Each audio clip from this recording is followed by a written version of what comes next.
Hello વિદ્યાર્થી મિત્રો, કેમ છો? બધા મજામાં? એકમ કસોટી આવી ગઈ છે. એકમ કસોટી માટેની ક્વેશ્ચન બેંક પણ આપણી પાસે આવી ગઈ છે અને આજે આપણે કરવાના છીએ એને સોલ્વ. બરાબર છે.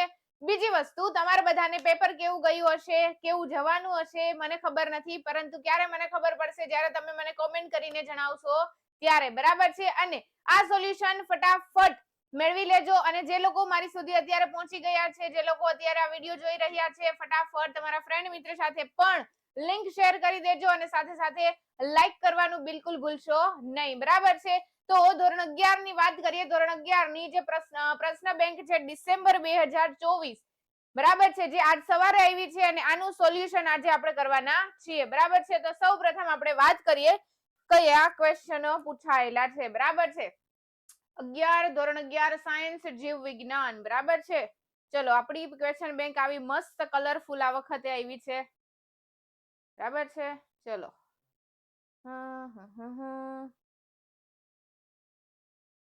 કેમ આજે આમ થાય છે? થોડુંક સ્લો ચાલે છે.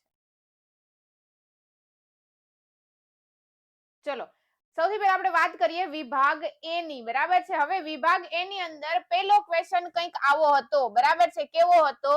તો કંઈક આવો હતો. બરાબર છે. જો અર્ધીકરણ 1 ની દ્વિસૂત્રી અવસ્થા શું દર્શાવે છે? જો બેટા, ચેપ્ટર નંબર 10 એની અંદરનો એક ક્વેશ્ચન છે કે અર્ધીકરણ 1 ની દ્વિસૂત્રી અવસ્થા શું દર્શાવે છે? દ્વિસૂત્રી ક્યારે કહેતા હતા આપણે? તો કે એની અંદર 4 રંગસૂત્રિકાઓ હોય અને 2 સેન્ટ્રોમિયર હોય. આપણી ટેક્સ્ટબુકમાં એવું લખેલું છે કે દ્વિસૂત્રી અથવા તો ચતુઃસૂત્રી. બરાબર છે. હમણાં આપણે વનશોટ લીધો ને, એ વનશોટ ની અંદર આ વસ્તુ મેં કરાવી હતી. કઈ રીતે રચના હતી? તો કે જ્યારે સમજાત રંગસૂત્ર છે એ બંને જોડીમાં ગોઠવાય. બરાબર છે. સમજાત રંગસૂત્ર છે એ બંને જોડીમાં ગોઠવાય ત્યારે કંઈક આવી રચના થતી હતી અને બંને વચ્ચે શું થતું હતું? તો કે સાયનેપ્ટોમિનલ સંકુલનું નિર્માણ થતું હતું. હવે આપણે શું કીધું છે? દ્વિસૂત્રી. તો અહીંયા તમે જોઈ શકો કે સમજાત રંગસૂત્રની એક જોડી છે, તો રંગસૂત્ર કેટલા થયા? તો કે 2 થયા. બરાબર છે. એટલા માટે આપણે એને દ્વિસૂત્રી અવસ્થા કહીએ છીએ. પરંતુ તમે જો અસલમાં જોવા જાવ તો આની અંદર કેવી રચના હોય? તો કે રંગસૂત્રિકા. જો તમને આની ઓપ્શનની અંદર રંગસૂત્રની વાત કરી હોત તો 2 રંગસૂત્ર અને 2 સેન્ટ્રોમિયર એવો જવાબ આવત. પરંતુ અહીંયા આપણને શું કીધું છે? રંગસૂત્રિકાઓ. બધા જ ઓપ્શનમાં રંગસૂત્રિકાઓનું મેન્શન કરેલું છે. તો જવાબ શું આવશે? તો કે 4 રંગસૂત્રિકા હોય. રંગસૂત્રિકા નંબર 1, 2, 3 અને 4. 4 રંગસૂત્રિકા છે અને એની સાથે કેટલા સેન્ટ્રોમિયર? તો કે 2 સેન્ટ્રોમિયર જોડાયેલા હોય. 2 સેન્ટ્રોમિયર જોડાયેલા હોય. આવી રચનાને આપણે શું કહીએ છીએ? દ્વિસૂત્રી અવસ્થા કહીએ છીએ. ક્લિયર?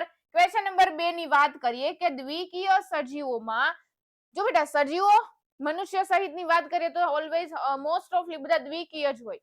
બરાબર છે. આની અંદર અર્ધીકરણના પરિણામે શું થાય?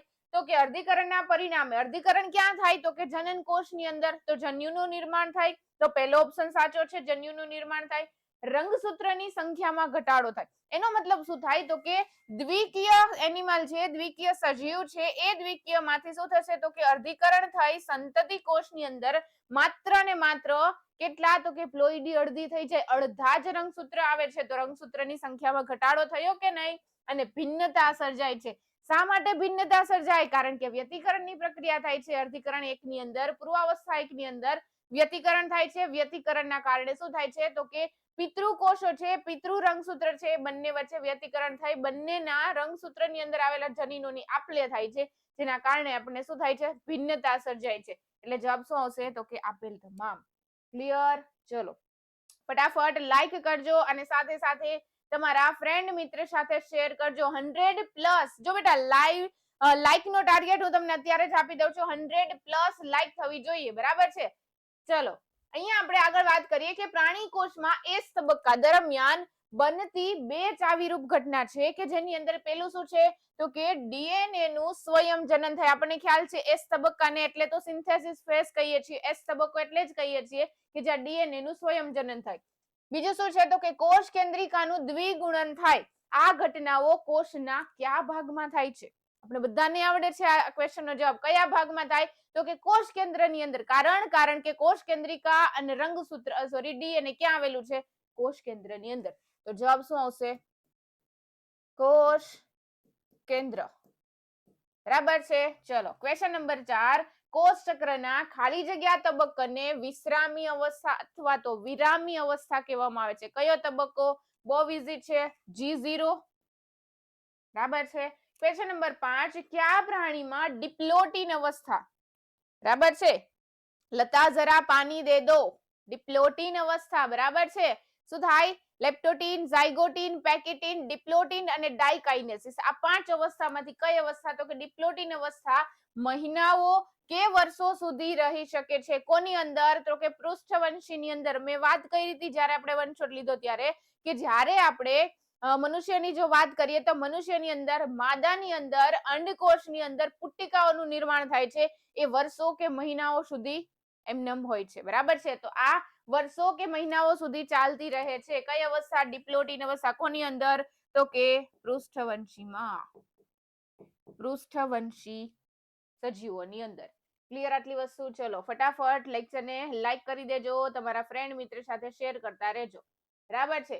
હવે એના પછી આપણે વાત કરીએ કે બહુકોષ કેન્દ્રીયકરણ એટલે શું. જો કોષ કેન્દ્રીયકરણ તો સમજ્યા, પરંતુ બહુકોષ કેન્દ્રીયકરણ એટલે શું? એની અંદર એક વસ્તુ સમજવાની છે તમારે. અહીંયા હું લખી દઉં છું જેથી કરીને તમને ઈઝીલી આન્સર મળી રહે કે કોષ કેન્દ્રના વિભાજન પછી, કોષ કેન્દ્ર વિભાજન પછી તરત કોષ રસ વિભાજન ન થતું હોય, કોષ રસ વિભાજન ન થાય અને ફરીથી કોષ કેન્દ્ર વિભાજન ચાલ્યું રહે, કોષ કેન્દ્ર વિભાજન ચાલ્યું રહે, તો એને આપણે શું કહીએ? બહુકોષ કેન્દ્રીયકરણ. એના એક્ઝામ્પલ ની અંદર આપણે લખીએ છીએ નારિયેળમાંનું પાણી, નારિયેળમાંનું પ્રવાહી. બરાબર છે. નાળિયેર પાણી જે આપણે પીએ છીએ એ શું છે? તો કે બહુકોષ કેન્દ્રીયનો જ એક એક્ઝામ્પલ છે. ક્લિયર? હવે 7મા નંબરનો ક્વેશ્ચનમાં શું કહે છે? તો કે આપેલ અવસ્થાને ઓળખો. આ અવસ્થા કઈ છે? તો આ અવસ્થા છે ભાજનોતરા અવસ્થા. કઈ છે? ભાજનોતરાવસ્થા, ભાજનોતરાવસ્થા. 8મો ક્વેશ્ચન, કોષ કેન્દ્ર અને કોષ રસનું પ્રમાણ શા માટે મહત્વપૂર્ણ છે? વૃદ્ધિ માટે. શેના માટે બેટા? તો કે કોષની વૃદ્ધિ માટે, કોષની વૃદ્ધિ માટે. બંનેનું પ્રમાણ સરખું હોવું જોઈએ. ક્લિયર આટલી વસ્તુ? ચલો આગળ વધીએ. એના પછી છે 9મો ક્વેશ્ચન. બહુ ઈઝી છે ને, આ તો તમને બધાને આવડે જ છે. ઈસ્ટમાં કોષ ચક્રનો સરેરાશ સમયગાળો કેટલો છે? તો કે 90 મિનિટ. આપણને બધાને આવડે છે. બરાબર છે. અહીંયા 9 સરખા કરે. ચલો શેર કરતા રહેજો, લાઈક કરી દેજો. 100+ લાઈક નો ટાર્ગેટ આપું છું. બરાબર. 10મો ક્વેશ્ચન, અર્ધપર્ણના પ્રયોગનું તારણ સમજાવો. અર્ધપર્ણ પ્રયોગ પહેલા તો સમજીએ કોને કહેવાય. તો આના માટે આપણે યસ ઓકે ગ્રીન પેન. અર્ધપર્ણ પ્રયોગની વાત કરવામાં આવે તો અર્ધપર્ણ પ્રયોગ શું છે? તો આપણે કંઈક આવું ભણતા હતા કે જ્યારે કોઈ વનસ્પતિ છે, વનસ્પતિની અંદર સપોઝ કે આ એનું પર્ણ છે. આ પર્ણને જો હું આટલા પર્ણ, આ જે પર્ણનો ભાગ છે એને હું કોની અંદર એડ કરું છું? તો કે કસનળીની અંદર. બરાબર. આ કસનળી છે. આની અંદર મેં શું ભર્યું છે? KOH. આ KOH શું કરે છે? તો કે CO2 નું શોષણ કરે. શું કરે? CO2 નું શોષણ કરે. બરાબર છે. હવે જો આ પર્ણનો આ જે ભાગ છે કે જેને આપણે KOH ની અંદર ડુબાડ્યો છે, આ ભાગનું આપણે શું કરવાનું છે? સ્ટાર્ચ કસોટી કરીએ. સ્ટાર્ચ કસોટી કરવામાં આવે. બરાબર છે. તો આપણને શું જોવા મળે? તો કે રંગ પરિવર્તન જોવા ન મળે. રંગ પરિવર્તન જોવા ન મળે. એનો મતલબ શું થાય? તો કે પ્રકાશ સંશ્લેષણની પ્રક્રિયા કરવા માટે શેની આવશ્યકતા છે? તો કે પ્રકાશ સંશ્લેષણની પ્રક્રિયા કરવા માટે CO2 જરૂરી છે. તો આનું તારણ શું છે? અહીંયા જવાબ લખું છું CO2, સોરી એક મિનિટ. પ્રકાશ સંશ્લેષણની પ્રક્રિયા માટે, પ્રકાશ સંશ્લેષણની પ્રક્રિયા માટે CO2 જરૂરી છે. આ એના પ્રયોગનું તારણ થયું. ક્લિયર બેટા આટલી વસ્તુ? આગળ વધીએ. Question number 11.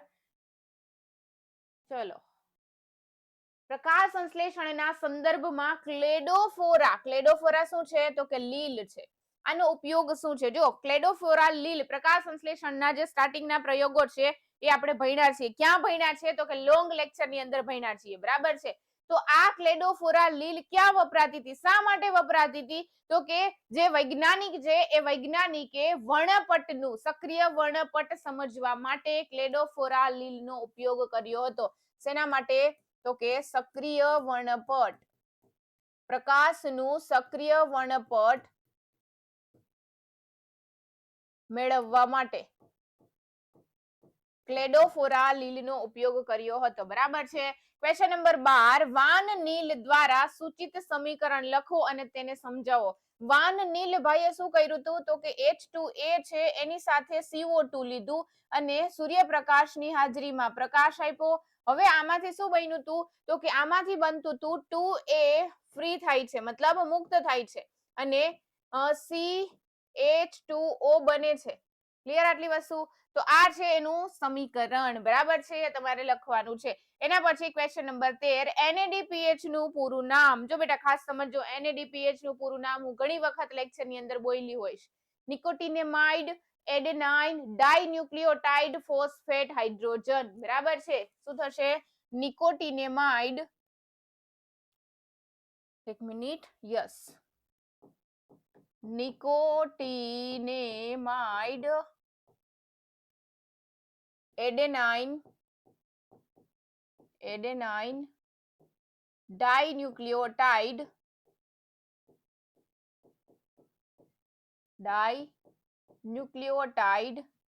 Phosphate hydrogen.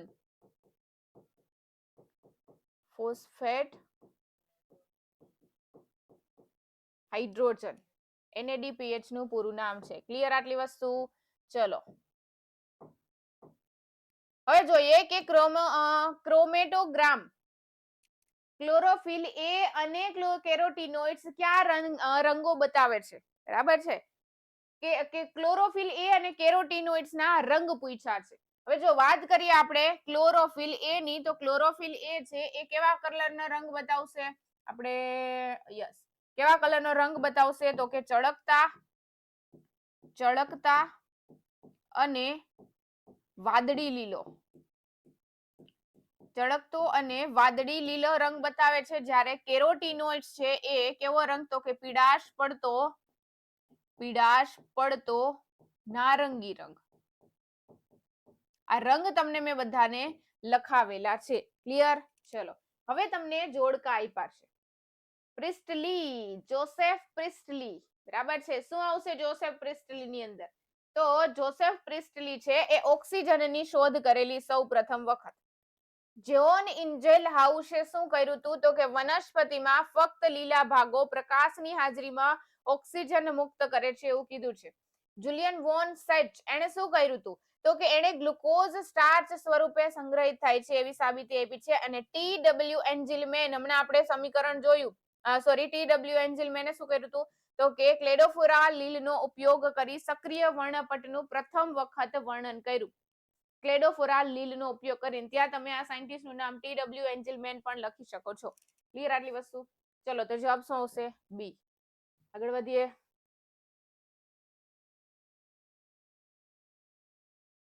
ફોટોફોસ્ફોરાઇલેશનની વ્યાખ્યા આપો. જો આ વસ્તુ મેં તમને ઘણી વખત લેક્ચરમાં સમજાવી છે. કેવી વ્યાખ્યા હતી? તો કે પ્રકાશની હાજરીમાં શું થતું હતું? તો કે પ્રકાશની હાજરીમાં એડીપી પ્લસ ઇનઓર્ગેનિક ફોસ્ફેટ જોડાય અને એટીપી બનાવે. આને આપણે શું કહીએ છીએ? ફોટોફોસ્ફોરાઇલેશન. ફોસ્ફોરાઇલેશનનો મતલબ શું થાય? તો કે એડીપી અને ઇનઓર્ગેનિક ફોસ્ફેટ જોડાય અને એટીપી બનાવે. કોની હાજરીમાં? તો કે ફોટોનની હાજરીમાં, પ્રકાશની હાજરીમાં.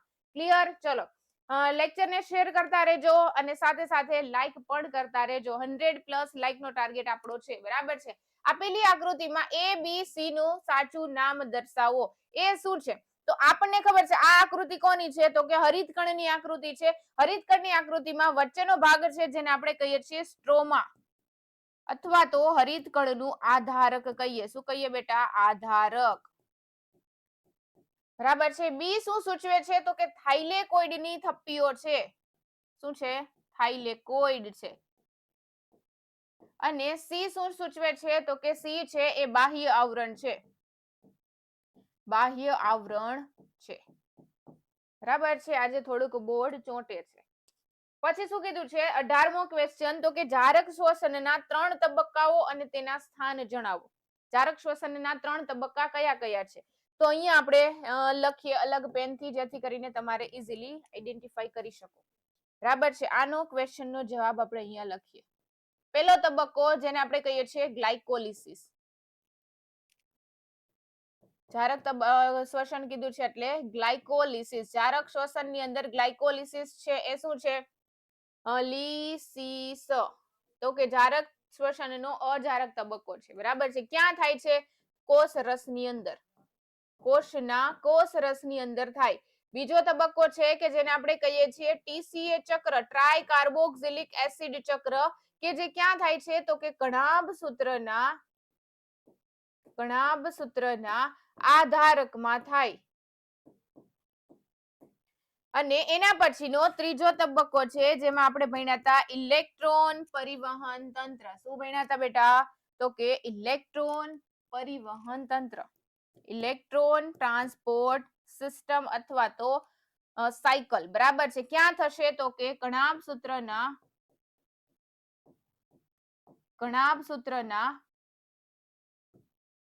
અંતઃપટલ પર. ક્યાં થશે? કણાભ સૂત્રના અંતઃપટલમાં.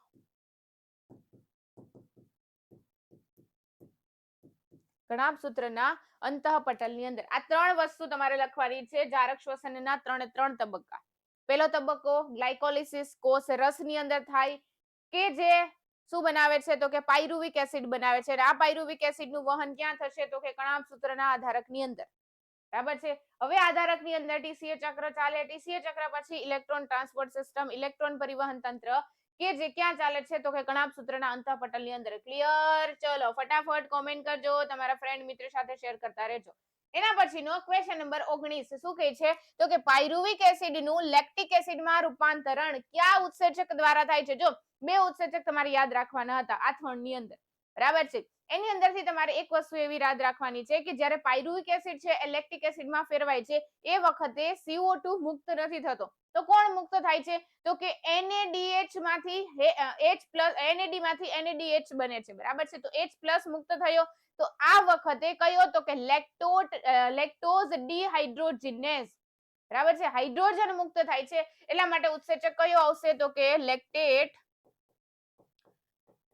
ડિહાઇડ્રોજિનેઝ.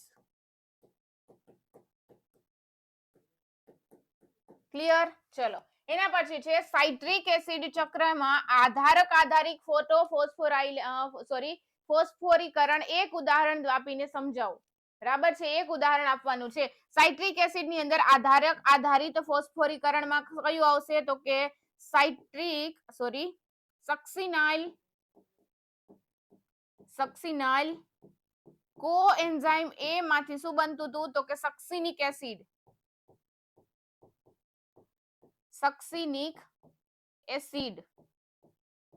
બરાબર છે. ક્યાં આવે છે? આપણે ટેક્સ્ટ બુક ની અંદર સમજીએ. આપણી પાસે ટેક્સ્ટ બુક ખુલ્લી છે. બરાબર છે. Chapter number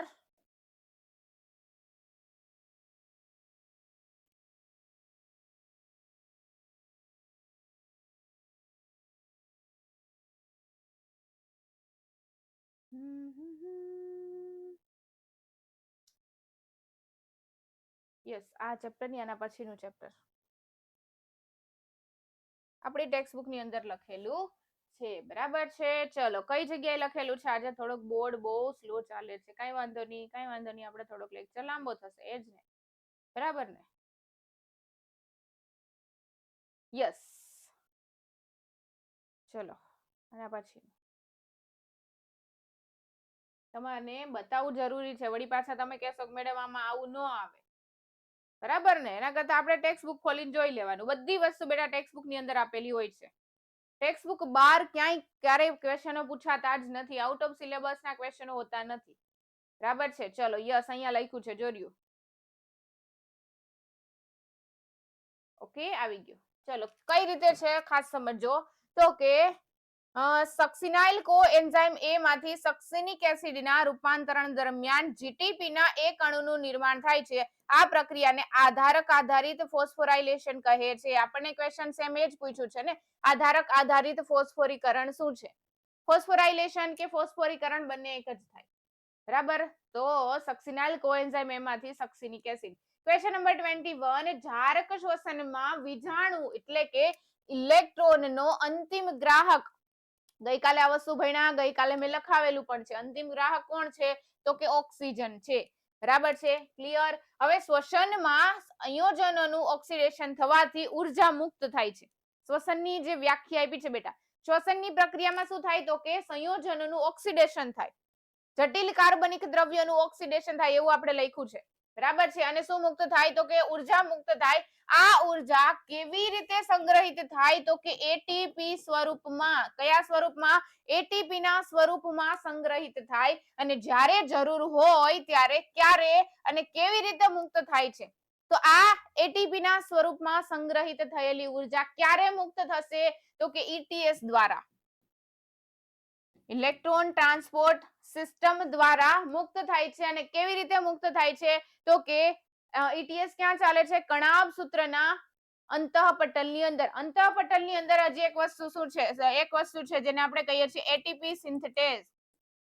ATP સિન્થેટેઝ. આ એટીપી સિન્થેટેઝ દ્વારા શું થાય છે તો કે એટીપી નું નિર્માણ થાય, એટીપી બને. તો આ રીતે એટીપી નું નિર્માણ થાય છે. ઉર્જાની જ્યારે જરૂર હશે ત્યારે કણાભ સૂત્રની અંદર બને છે, આધારકની અંદર. ક્યાં? કણાભ સૂત્રના આધારકની અંદર એટીપી બને છે.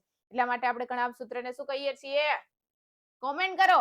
ક્વેશ્ચન નંબર 23, અજારક શ્વસન કરતા જારક શ્વસનમાં વધુ એટીપી ઉત્પન્ન થાય છે. આપણને ખબર છે અજારક શ્વસનમાં એટલા બધા એટીપી બનતા નથી, જ્યારે જારક શ્વસન દરમિયાન કેટલા બધા એટીપી બને છે?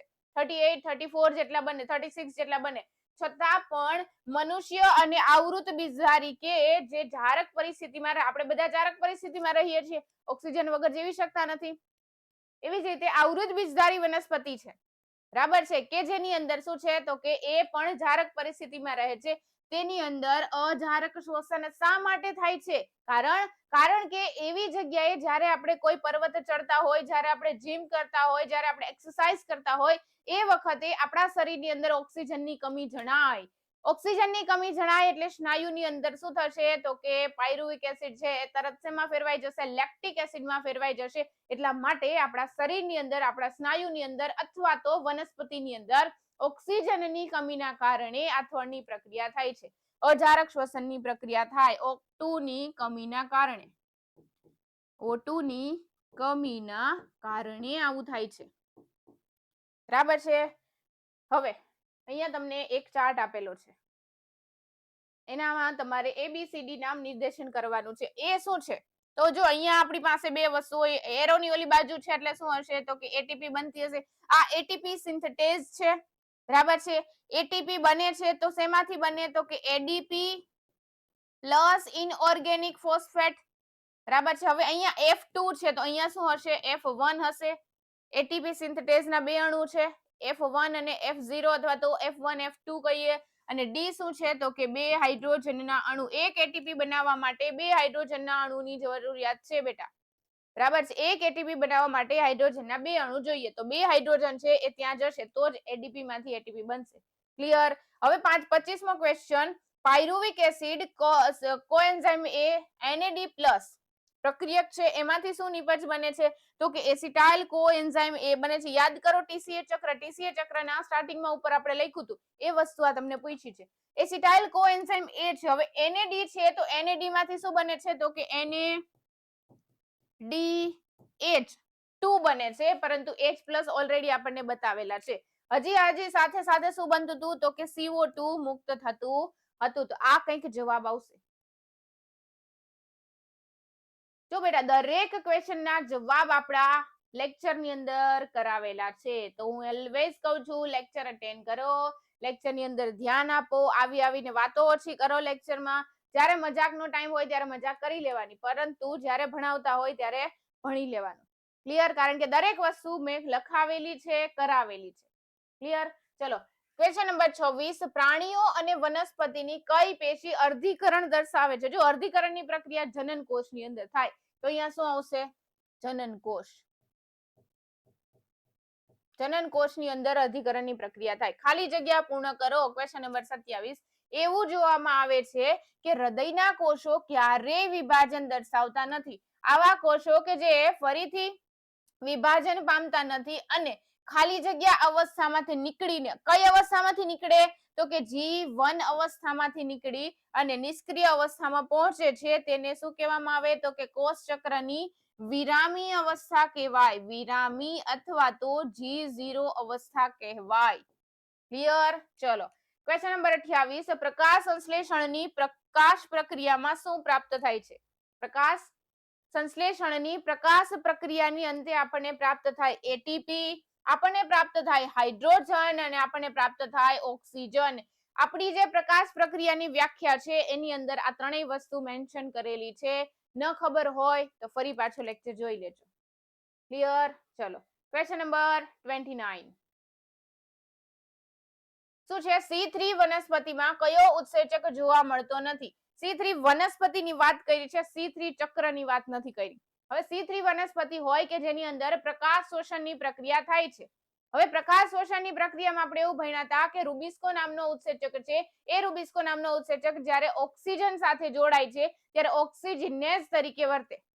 બરાબર છે? તો અહીંયા C3 વનસ્પતિની અંદર CO2 નું પ્રમાણ ઓછું હોય, એની સાંદ્રતા ઓછી હોય, જેના કારણે એની અંદર RUBP રિબ્યુલોઝ બાયફોસ્ફેટ કાર્બોક્સાઇલેઝ નામનો ઉત્સેચક ન હોય. અહીંયા શું કીધું છે? જોવા મળતો નથી. આ ઉત્સેચક આની અંદર હશે નહીં. NADP રિડક્ટેઝ હોય, પેપ કાર્બોક્સિલેઝ હોય અને ATP સિન્થેટેઝ પણ હોય. ક્લિયર? ચલો ક્વેશ્ચન નંબર 30, NADP રિડક્ટેઝ ઉત્સેચક ખાલી જગ્યા પર આવેલો છે. ક્યાં આવેલો છે? અચક્રીય ફોટોફોસ્ફોરાયલેશન યાદ કરો કે જેની અંદર આપણે એવું ભણ્યા હતા કે થાઇલેકોઇડ પટલની અંદર અચક્રીય ફોટોફોસ્ફોરાયલેશન થાય. થાઇલેકોઇડ પટલની બહારની બાજુ જે છે એને આપણે શું કહીએ છીએ? તો કે હરિતકણનો આધારક, હરિતકણનો સ્ટ્રોમા. બરાબર છે? તો આ જે સ્ટ્રોમા છે એની અંદર કયો હતો? તો કે FD આપણે બનાવતા હતા, ફેરેડોક્સિન. હવે ફેરેડોક્સિન ની સાથે સાથે કયું હતું? તો કે ફેરેડોક્સિન NADPH રિડક્ટેઝ નામનો ઉત્સેચક કે જે શું બનાવતું હતું? તો કે NADP બનાવતું હતું. તો આ ક્યાં હશે? તો કે સ્ટ્રોમામાં, હરિતકણના સ્ટ્રોમા અથવા તો આધારકની અંદર. હરિતકણના આધારકમાં હશે. ક્લિયર? ચલો હવે એના પછીનો ક્વેશ્ચન નંબર 31, ટોટલ 35 ક્વેશ્ચન છે. 31 ક્વેશ્ચન, પાયરુવેટ ડિહાઇડ્રોજિનેઝ ની સક્રિયતા માટે કયો સહકારક જરૂરી છે? Mg+2. Mg+2 આપણી ટેક્સ્ટબુકમાં નથી આપ્યું, પરંતુ આપણને યાદ હોવો જોઈએ. પાયરુવેટ ડિહાઇડ્રોજિનેઝ દ્વારા પાયરુવિક એસિડ શેમાં ફેરવાય છે? આલ્ડીહાઇડમાં ફેરવાય. બરાબર છે? આલ્ડીહાઇડમાંથી પછી ઇથેનોલ બને, એટલે કે આ પ્રક્રિયા આથવણની પ્રક્રિયા છે. Mg+2 હોય તો જ આ પ્રક્રિયા આ ઉત્સેચક છે એ સક્રિય થાય. 32 નંબરનો ક્વેશ્ચન, એક એટીપી ના સંશ્લેષણ માટે ઇલેક્ટ્રોન પ્રોટોન રસાયણ ઢોળાંશ સ્વરૂપે કેટલા હાઇડ્રોજન આયન આંતરપટલીય અવકાશમાંથી FO માં થઈને કણાભ સૂત્રના આધારક તરફ જાય? તો કે એક એટીપી ના નિર્માણ માટે 2 હાઇડ્રોજન જોઈએ. જવાબ શું આવશે? 2H+. એક એટીપી ના નિર્માણ માટે 2 હાઇડ્રોજનની જરૂર પડે. 33 નંબરનો ક્વેશ્ચન, કોષીય શ્વસનમાં ઓક્સિજનની પ્રાથમિક ભૂમિકા શું છે? હવે ઓક્સિજનનું કાર્ય માત્ર ને માત્ર આપણે એક જ ભણ્યા હતા ETS ચક્રની અંદર. બરાબર છે? ETS માં ભણ્યા હતા. શું ભણ્યા હતા? તો કે જ્યારે કોષીય શ્વસન થાય ત્યારે શું કરે છે? તો કે ઇલેક્ટ્રોનનો, આપણે અહીંયા આખી વસ્તુ લખીએ જેથી કરીને તમે સમજી શકો. ETS માં लो चाहे उल्फट हो गया. ETS માં અંતિમ ઇલેક્ટ્રોન ગ્રાહક, અંતિમ ઇલેક્ટ્રોન ગ્રાહક કોણ છે? તો કે O2 છે. આ થઈ ગયું ઓક્સિજનની પ્રાથમિક ભૂમિકા. અર્ધીકરણનું ઉદ્વિકાશીય મહત્વ સમજાવો. જો અર્ધીકરણની અંદર શું થતું હતું? તો કે વ્યતિકરણ થાય અને વ્યતિકરણના કારણે શું થાય? તો કે ભિન્નતા સર્જાય. ભણાવ્યું છે મેં આ વસ્તુ. ભિન્નતા સર્જાય અને ભિન્નતાના કારણે શું થાય? તો કે ઉદ્વિકાશ થાય. આ વસ્તુ આપણે ડિટેલમાં ભણ્યા છીએ. બરાબર છે? ચેપ્ટર નંબર 10 ની અંદર. Question number 35. એક છોડના મૂલાગ્રના કોષમાં 42 રંગસૂત્ર હોય તો તેના પર્ણના કોષમાં રંગસૂત્રની સંખ્યા એટલી ને એટલી જ રહી.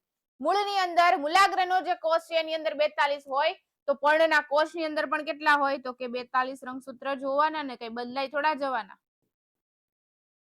બરાબર ને? ક્લિયર? ચલો અહીંયા આપણું સેક્શન એ વિભાગ એ કમ્પ્લીટ થાય છે. હવે આપણે જોવાનો છે વિભાગ બી, થિયરિટિકલ પોર્શન. થિયોરિટિકલ પોર્શન આપણે સમજવાનો છે. ક્લિયર? તો ફટાફટ અત્યારે જ પહેલા તો લાઈક કરી દો, તમારા ફ્રેન્ડ મિત્ર સાથે શેર કરો અને એવા ઘણા સ્ટુડન્ટો હશે કે જે હજી સુધી સ્ટડી માસ્ટરને સબસ્ક્રાઇબ નથી કર્યું, આપણા લાઈવ લેક્ચર નથી જોઈ રહ્યા. બરાબર છે? તો ફટાફટ સ્ટડી માસ્ટરને સબસ્ક્રાઇબ કરો અને જે લોકો હજી સુધી ચેનલની અંદર નથી જોડાણા, આપણા વોટ્સએપ ગ્રુપની અંદર નથી જોડાણા, એ લોકો માટે અહીંયા નંબર લખું છું 9510871590. આ આપણા વોટ્સએપ ગ્રુપનો નંબર છે કે જ્યાંથી તમે વોટ્સએપ ગ્રુપની અંદર જોડાઈ શકો છો. વોટ્સએપ ગ્રુપની અંદર તમને ડેઈલી લેક્ચરની નોટ્સ આપવામાં આવશે. સાથે સાથે તમે અમારા ટેલિગ્રામ ગ્રુપની અંદર જોડાઈ શકો છો કે જેની અંદર તમને દરેક મટીરિયલ મળી જશે. હજી એક વસ્તુ શું? તો કે આપણું ઇન્સ્ટાગ્રામ છે કે જેની અંદર તમને ભવિષ્યમાં બાયોલોજીની શોર્ટ નોટ હોય, બાયોલોજીની નોટ્સ હોય, આ દરેક વસ્તુ મળવાની છે. બરાબર છે? તો ફટાફટ આ નંબર ઉપરથી તમે અમારો કોન્ટેક્ટ કરી લ્યો, અમારા સુધી પહોંચી જાઓ અને સ્ટડી માસ્ટરને પહેલા તો સબસ્ક્રાઇબ કરી દો, બેલ આઇકન પ્રેસ કરો જેથી કરીને જ્યારે પણ લાઈવ લેક્ચર આવે તરત જ તમારા સુધી લેક્ચરની નોટિફિકેશન મળી જાય. બરાબર છે? અને આપણો પણ આ નોટિફિકેશન બંધ કરી દઈએ. બરાબર? અત્યારે ટુ ટુ ટુ ટુ તમને સંભળાઈ રહ્યો હશે ફોનનો અવાજ. થોડું ઘણું પાણી પી લઈએ.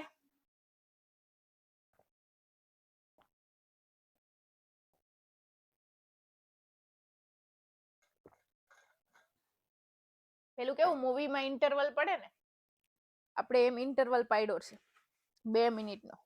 બરાબર છે? ચલો હવે વાત કરીએ વિભાગ બી ની કે જેની અંદર તમને પહેલા તો 2 માર્ક્સના ક્વેશ્ચન આવશે, 3 માર્ક્સના આવશે, 4 માર્ક્સના આવશે. બરાબર છે? બહુ થોડુંક પેપર લેન્ધી છે, લોંગ છે આપણું, થોડીક ઉતાવળ રાખશું. બરાબર છે? Question number 1 આંતરાવસ્થા. આંતરાવસ્થામાં કઈ કઈ વસ્તુ લખવાની? તો કે G1 S અને G2 અવસ્થા લખવાની, G0 અવસ્થા વિશે ટૂંકમાં માહિતી આપવાની. ક્લિયર? ચલો તફાવત આપો અર્ધીકરણ 1 અને સમવિભાજનની ભાજનોતરા અવસ્થા. અર્ધીકરણ 1 અને સમવિભાજનની ભાજનોતરા અવસ્થામાં શું ફેર છે? તો કે અર્ધીકરણ 1 ની અંદર જ્યારે ભાજનોતરા અવસ્થા થતી હોય ત્યારે શું થાય? તો કે રંગસૂત્ર છે એકબીજાની અલગ થાય, પરંતુ અહીંયા અર્ધીકરણ 1 માં સમજાત રંગસૂત્ર એકબીજાથી અલગ થશે. ત્યારે સમવિભાજનમાં શું થાય? તો કે રંગસૂત્ર તૂટી જાય. સેન્ટ્રોમિયરના ભાગેથી રંગસૂત્ર તૂટે અને રંગસૂત્રિકાઓ છે એકબીજાથી અલગ પડે. આ વસ્તુ તમારે તફાવત સ્વરૂપે લખવાની થાય. ક્વેશ્ચન નંબર 3 અર્ધસૂત્રી ભાજન એટલે કે અર્ધીકરણ ની મુખ્ય વિશિષ્ટતાઓ જણાવો. અર્ધીકરણની મુખ્ય વિશિષ્ટતા શું છે? તો કે અર્ધીકરણની પ્રક્રિયા છે એ માત્ર ને માત્ર જનન કોષની અંદર થાય. જનન કોષની અંદર સંતતિ કોષની અંદર શું થશે? તો કે રંગસૂત્ર અડધા થઈ જશે. એક કોષમાંથી 4 કોષનું નિર્માણ થાય. આ બધી વસ્તુ જે હું બોલું છું દરેક વસ્તુ તમારે લખવાની થશે. અને બીજી વસ્તુ કે અર્ધીકરણ પ્રક્રિયા દરમિયાન વ્યતિકરણ થાય છે. વ્યતિકરણના કારણે ભિન્નતા સર્જાય અને ભિન્નતા છે કોના માટે અગત્યની છે? ઉદ્વિકાસ માટે અગત્યની છે. આટલી વસ્તુ તમે 2 માર્ક્સમાં લખો એટલે 100% 2 માર્ક્સ તમને મળી જશે બેટા. પરંતુ ક્યારે? જ્યારે લેક્ચરને લાઈક કરશો ત્યારે. બરાબર છે? ચલો કણામ સૂત્રમાં એટીપી સંશ્લેષણ માટેનો રસાયણ શ્રુતિ અધિતર્ક આકૃતિ સહ સમજાવજો. બેટા ક્વેશ્ચન બહુ લેન્ધી થઈ ગયું.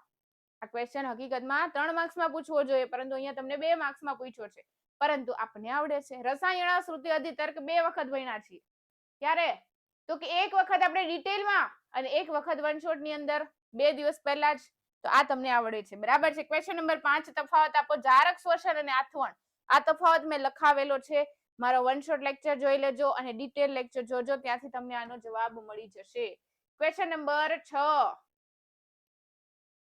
શ્વસન અને શ્વાસ્ય પદાર્થો, બરાબર છે. શ્વસનની અંદર આપણે ખ્યાલ છે, શ્વસનમાં શું થશે તો કે જટિલ કાર્બનિક તત્વો છે, જટિલ કાર્બનિક પદાર્થો છે કે જેનું શું થશે તો કે એની વચ્ચે રહેલા કાર્બન કાર્બન બંધનું ઓક્સિડેશન થાય, ઉર્જા મુક્ત થાય. આ ઉર્જા કયા સ્વરૂપે સંગ્રહિત થશે તો કે એટીપી ના સ્વરૂપે સંગ્રહિત થાય. આ પ્રક્રિયાને આપણે શ્વસન કહીએ. શ્વાસ્ય પદાર્થ આપણે લેક્ચરમાં સમજ્યા છીએ.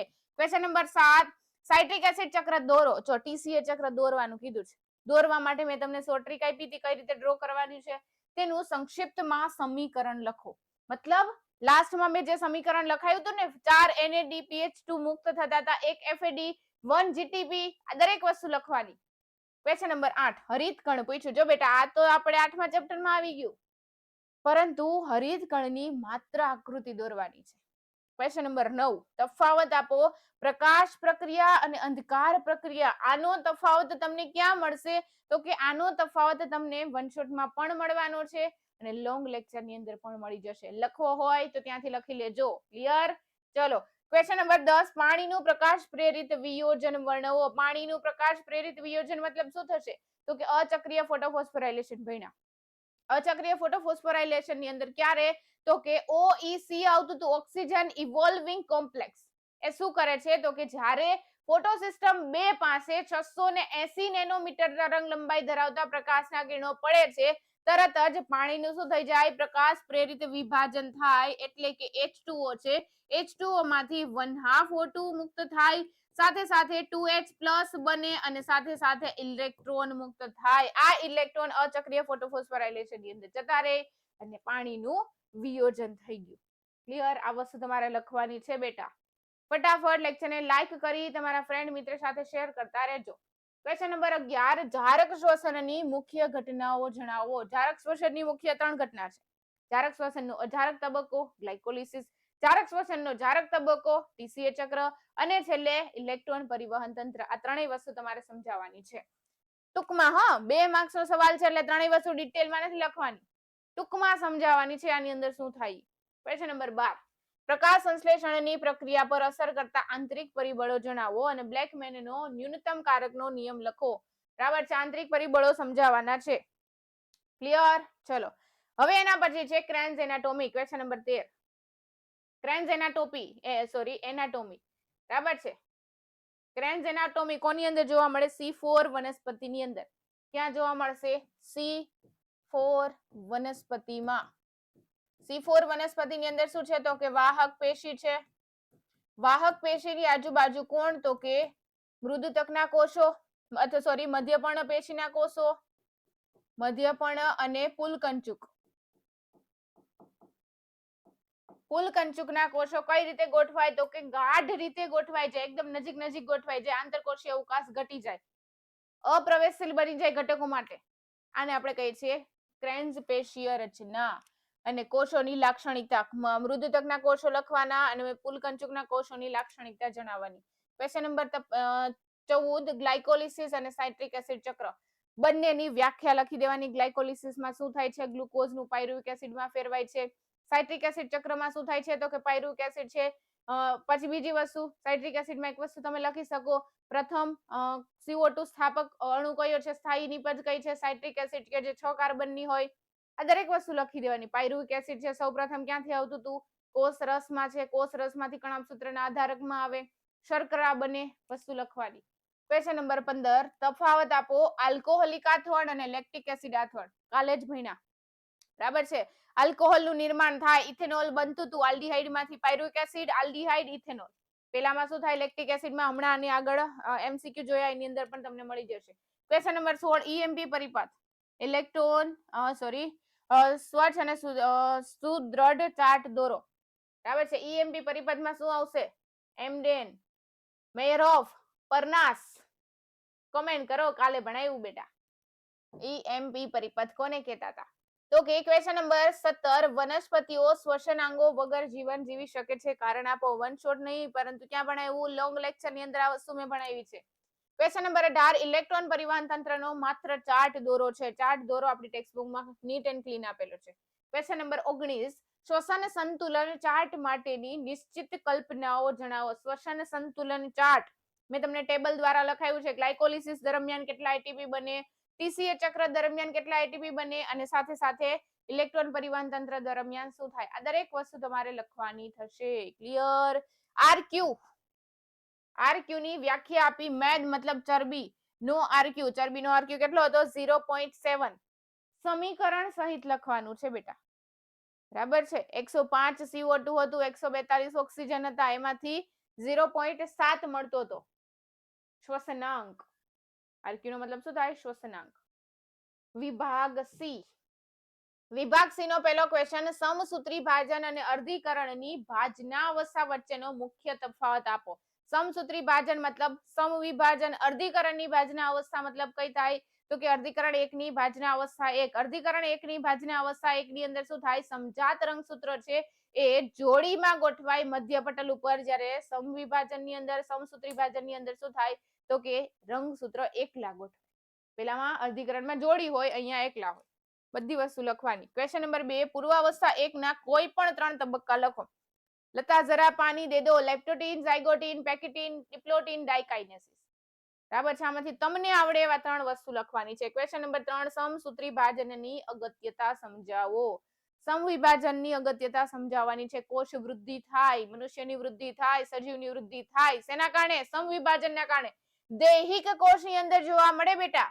ક્વેશ્ચન નંબર 4, એક કોષમાંથી 2 કોષોનું નિર્માણ દર્શાવતી કોષ ચક્રની નામ નિર્દેશિત યુક્ત આકૃતિ દોરો. એક કોષમાંથી 2 કોષનું નિર્માણ થાય તો કયો તબક્કો આવે?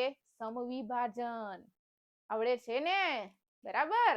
ક્વેશ્ચન નંબર 5, સમસૂત્રી ભાજનમાં કોષ રસ વિભાજન વર્ણવો. કોષ રસ વિભાજનમાં સ્પેસિફિક નથી કીધું, વનસ્પતિનું કે પ્રાણીનું, આપણે બે લખ દેવાના.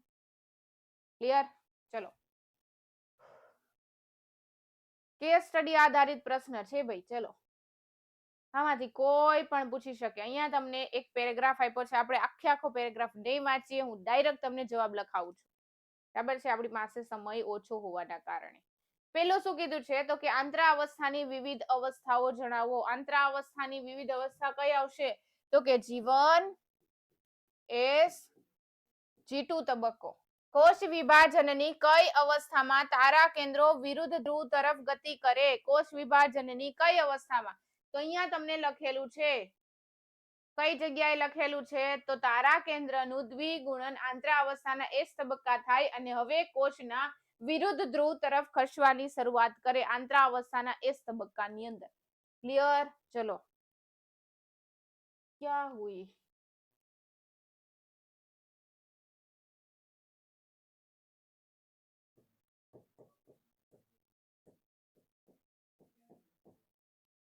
પૂર્વાવસ્થાનો પ્રારંભ ક્યારે થાય? જ્યારે રંગસૂત્રનું ઘનીકરણ થાય. રંગસૂત્ર દ્રવ્યનું રંગસૂત્ર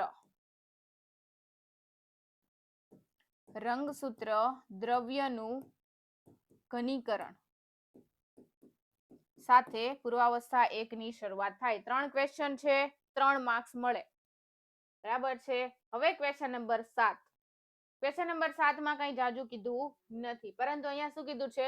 તો કે એક સજીવમાં આ પ્રક્રિયા દિવસ પર્યંત થાય છે.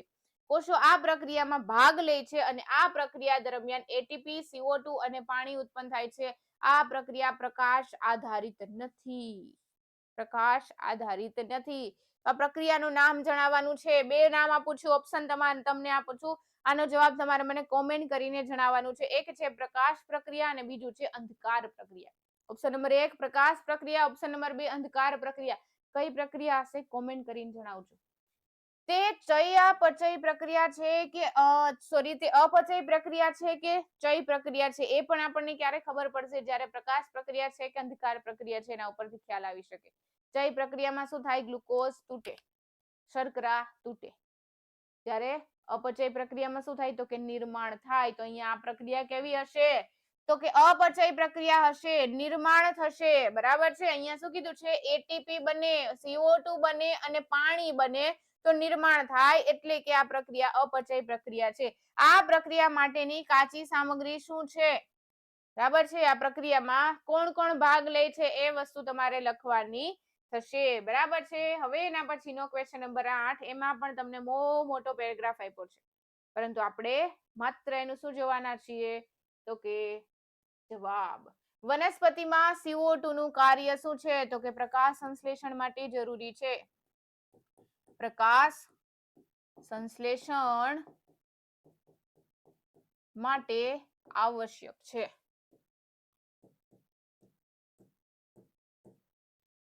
સ્ટાર્ચ કસોટી કઈ રીતે કરવામાં આવે છે? સ્ટાર્ચ કસોટી આપણને ખ્યાલ છે કઈ રીતે કરવામાં આવે, તો કે વનસ્પતિનું પર્ણ છે એ પર્ણને સ્ટાર્ચની અંદર ડુબાડવામાં આવે, એની સ્ટાર્ચ કસોટી કરવામાં આવે તો પર્ણનો રંગ જે જગ્યાએ પ્રકાશ સંશ્લેષણની પ્રક્રિયા થઈ હશે એ જગ્યાએ પર્ણનો રંગ કેવો થઈ ગયો હશે? તો કે ભૂરા રંગ અથવા તો બ્લુ કલર જેવું પર્ણ થઈ ગયું હશે, કાળા રંગ જેવું પર્ણ થઈ ગયું હશે.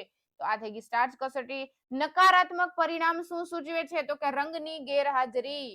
રંગની ગેરહાજરી, બ્લુ કલરનો રંગ ન જોવા મળે એ નકારાત્મક પરિણામ સૂચવે છે. એના પછી ક્વેશ્ચન નંબર 9. અહીંયા તમને એક સમીકરણ આપેલું છે, બરાબર છે. આ પ્રક્રિયા વનસ્પતિમાં ક્યાં થાય છે? આ પ્રક્રિયા વનસ્પતિની અંદર ક્યાં થશે? તો કે કણાભ સૂત્રના આધારકની અંદર. ક્યાં થાય? કણાભ સૂત્રના આધારકની અંદર. કઈ રીતે? તો કે આપણે ભણ્યા હતા. શું ભણ્યા હતા? તો કે કણાભ સૂત્ર છે, કણાભ સૂત્રના આધારકની અંદર હાઇડ્રોજનની સાંદ્રતા ઘટી જતી હતી, પ્રોટોનની સાંદ્રતા ઘટે. ETS ચક્ર યાદ કરો, બરાબર છે. ક્યાં થશે? કણાભ સૂત્રના આધારકની અંદર પાણી છે.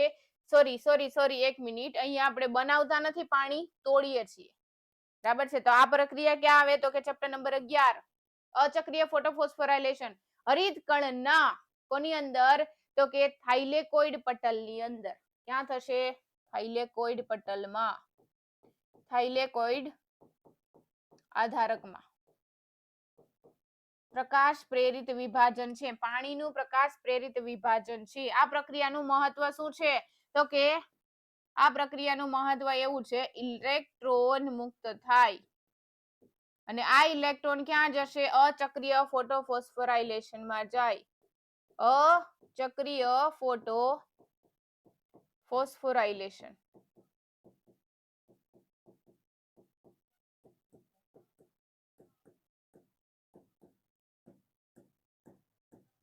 આ પ્રક્રિયાને શું કહે છે? પાણીનું પ્રકાશ પ્રેરિત વિભાજન. પાણીનું પ્રકાશ પ્રેરિત વિભાજન કહેવાય. ક્લિયર આટલી વસ્તુ? ચલો ફટાફટ લાઈક કરી દો, કોમેન્ટ કરી દો, તમારા ફ્રેન્ડ મિત્ર સાથે શેર કરી દો. Question number 10. અહીંયા પણ તમને ફરી પાછો એક પેરેગ્રાફ આપેલું છે, બરાબર છે. ઉપરયુક્ત માહિતી સાથે સંકળાયેલા વૈજ્ઞાનિકનું નામ. કયો પેરેગ્રાફ છે પહેલા તો એ જોવો. કાર્નેલિયસ વોન નીલ.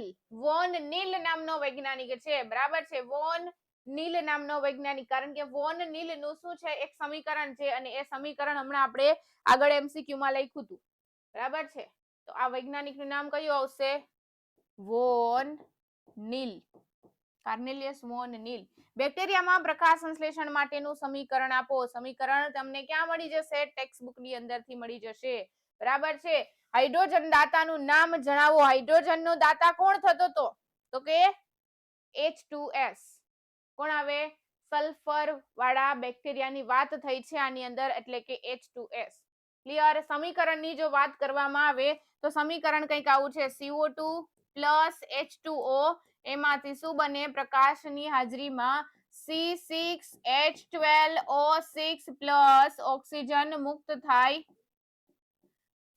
ઓક્સિજન મુક્ત થાય અને એની સાથે પાણીનું નિર્માણ થાય, બરાબર છે. ક્લિયર? તો પ્રકાશ સંશ્લેષણનું સમીકરણ અહીંયા લખવાનું થશે. ક્વેશ્ચન નંબર વિભાગ ડી ની વાત કરીએ તો અહીંયા પણ તમને ક્વેશ્ચનો આપેલા છે, કેસ સ્ટડી આધારિત. શું કીધું છે? તો કે શા માટે વનસ્પતિ કોષ પ્રાણી કોષની જેમ વિભાજન પામતો નથી? શા માટે? કારણ કે વનસ્પતિ કોષની આજુબાજુમાં શું છે? તો કે કોષ દિવાલ હાજર છે. કોષ દિવાલ હાજર હોવાના કારણે વનસ્પતિ કોષ છે એ પ્રાણી કોષની જેમ કોષરસ વિભાજન પામી શકતો નથી. વ્યાખ્યાયિત કરો કોષ કેન્દ્ર વિભાજન અને કોષ રસ વિભાજન. બંનેને વ્યાખ્યા આપવાની છે. કોષ કેન્દ્રનું વિભાજન પ્રથમ વખત થશે, અંતમાં શું થાય? કોષ રસનું વિભાજન થાય, બરાબર છે. જો કોષ કેન્દ્ર વિભાજનને અનુસરીને કોષ રસ વિભાજન ન થાય તો શું થાય? તો કે બહુકોષ કેન્દ્રીય રચના બને. બહુકોષ કેન્દ્રીયકરણ થાય. બરાબર. ક્વેશ્ચન નંબર 4 સમસૂત્રી ભાજનના વિવિધ તબક્કાના નામ આપો. સમસૂત્રી ભાજન સમવિભાજનના વિવિધ તબક્કા પૂર્વાવસ્થા બાદનાવસ્થા બાદનોત્તરાવસ્થા અંત્યાવસ્થા. સમસૂત્રી ભાજનમાં માત્ર આટલું જ નથી આવતું બેટા. અંતરાવસ્થા કોણ લખશે? તો અંતરાવસ્થા લખવી પડે ને, તો એ પણ લખવાની. બરાબર છે. ક્વેશ્ચન નંબર 2 હરિતકણમાં એટીપી સંશ્લેષણ માટેનો રસાયણાશ્રુતિ અધિતર્ક આકૃતિ સહવર્ણવો. ક્યાં કીધું છે? હરિતકણનો કીધું છે એટલે અચક્રીય ફોટોફોસ્ફોરાયલેશન લાસ્ટમાં આપણે રાઉન્ડ રાઉન્ડ વાળી આકૃતિ જોઈ હતી. એ વસ્તુ તમારે દોરવાની છે. બરાબર છે. ક્વેશ્ચન નંબર 3 ફરી પાછો તમને પેરેગ્રાફ આપ્યો છે. હા, બહુ લાંબુ પેપર છે નહીં? શું કેવું તમારું? ચલો, આની અંદર શું છે તો કે કઈ અંગિકાઓ ફોસ્ફોરીકરણની પ્રક્રિયા કઈ અંગિકામાં ફોસ્ફોરીકરણની પ્રક્રિયા થાય? તો કે હરિતકણની અંદર, થાઇલેકોઇડની અંદર. હરિતકણ અંગિકા પૂછ્યું છે તો કયું આવે? હરિતકણ આવે. કઈ ક્રિયાવિધિ દ્વારા બંને ફોટો સિસ્ટમ એકબીજા સાથે સંકળાયેલ છે અને ક્રમબદ્ધ કાર્ય કરે છે? કઈ ક્રિયાઓ છે? અચક્રીય ફોટોફોસ્ફોરાયલેશનમાં બંને ફોટો સિસ્ટમ કામ કરે. અચક્રીય ફોટો ફોસ્ફોરાયલેશન. સ્ટ્રોમા લેમિલી અને ગ્રામા લેમિલી. ગ્રાના લેમિલી. સ્ટ્રોમા એટલે કે આધારકની અંદર જે લેમિલી જોવા મળે એ, અને ગ્રાના એટલે કે ગ્રાના કોને કહેવાતા? થાઇલેકોઇડના જે આખી થપ્પી હોય એને આપણે કહેતા હતા. એ બંનેનો તફાવત લખવાનું છે. પછી શું છે તો કે એનએડીપી રિડક્ટેઝ નું કાર્ય. એનએડીપી રિડક્ટેઝ શું છે તો કે ઉત્સેચક છે. એ શું કરે છે તો કે એનએડી છે, એનએડી પ્લસ એને કોની અંદર ફેરવે છે? એનએડીએચ પ્લસ એચ પ્લસ ની અંદર ફેરવે. અજારક શ્વસનના મુખ્ય પથ ચાર્ટ સહિત સમજાવો. અજારક શ્વસનના મુખ્ય પથ. અજારક શ્વસનના મુખ્ય પથ તમારે સમજાવવાના છે. ઉભય ચયાપચયિક પથ આ ચાર્ટ સહિત સમજાવો. ઉભય ચયાપચયિક પથ આપણે ભણી ગયા છીએ. વન શોટમાં ભણ્યા, ડિટેલમાં ભણ્યા. તો અહીંયા આપણું 100% સોલ્યુશન કમ્પ્લીટ થાય છે. ધોરણ 11 એકમ કસોટી 4. બરાબર છે. અહીંયા ફરી પાછો નંબર લખું છું 9510871590. અહીંયાથી તમે અમારો કોન્ટેક્ટ કરી શકો છો એની ટાઈમ એનીવેર. ઓકે, તો આવા નવા લેક્ચરો મેળવવા માટે સ્ટડી માસ્ટરને પહેલા તો સબસ્ક્રાઇબ કરી દો, બેલ આઇકન પ્રેસ કરો અને જ્યારે પણ લાઈવ લેક્ચર આવે તરત જ તમારા સુધી નોટિફિકેશન મળી જશે. બીજી વસ્તુ, જો બેટા ભૂલ હોય કાંઈ પણ તો બેઝિઝક તમે મને કોમેન્ટ કરીને જણાવી દેજો. ભૂલના સોલ્યુશન સ્વરૂપે હું તમને શું મોકલીશ તો કે આપણી પાસે નવી ટેક્સ્ટ બુક છે. બરાબર છે, નવી ટેક્સ્ટ બુક. અહીંયા હું ઓલવેઝ જે ઓપન કરું છું ને એ નવી ટેક્સ્ટ બુક છે. નવી ટેક્સ્ટ બુકના પેજ નંબર હું તમને લખી દઈશ, કઈ જગ્યાએ કયો આન્સર આવેલો છે. તમને ક્વેશ્ચન નથી મળતો તો તમે મને પૂછી શકો છો. નવી, ફરી પાછું કહું છું બેટા, નવી ટેક્સ્ટ બુકના પેજ નંબર હું લખીશ. એ પેજ નંબર ઉપરથી તમને એ ક્વેશ્ચનનો આન્સર મળી જશે. બરાબર છે. કાંઈ પણ ક્વેરી હોય તો તમે કોમેન્ટ કરી દેજો, હું ત્યાં તમારું સોલ્યુશન કરી નાખીશ. મળીએ છીએ આપણે next time. Thank you so much અને ખાસ ટાર્ગેટ યાદ રાખજો બેટા. Thank you. Bye bye.